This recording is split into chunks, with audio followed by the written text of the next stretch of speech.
To get to the autocorrect healing tools, you press J. So you just press J in order to jump to these right here. And let's just talk about these one by one, starting with the red eye tool. So in order to use the red eye removal tool, in theory, all you should have to do is click, and that will get rid of the red eye. Sometimes it doesn't work that easily, so you need to click and drag, and maybe do it a couple of times, and then you're done, and then you're done, and that's all that there really is to it. You can adjust things right there, but the automatic values should work.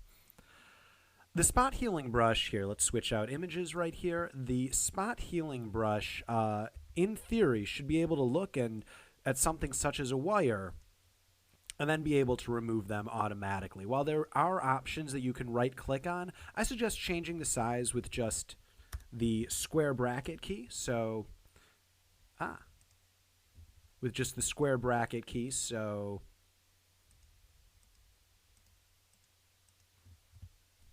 just hitting that key makes it bigger, that key makes it smaller, and with the spot healing brush, you just be able to wipe across it and it will get rid of it. If you want to have a little bit more control, so you can see it became a little bit splotchy up here, if you want a little bit more control, the healing brush gives you that.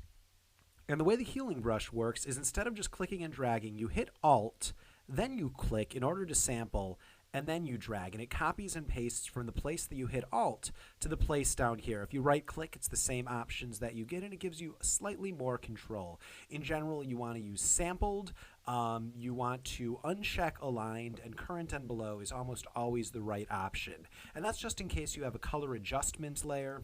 It's good practice to do it that way. Next tool, the patch tool. The way that this works is you select around an area like this, you click and drag, and it copies and pastes that in. So there we go. We have it fixed right there. Not a problem. Obviously, if you have a more troublesome area like this, the patch tool isn't going to do such a good job, and nor will the others. And then right-clicking gives you, pretty standard options that don't help you all that much. Content-aware move tool is a new feature inside of Photoshop CS6, and it has two main options. It's actually two tools in one. One is move, and one is extend. So with move, what you do here, let's just select around this, and now if I click and drag this down here, in theory, it should set the head down here. So it takes a little bit to analyze, and then it should get rid of it up there and set it down there. Perfect.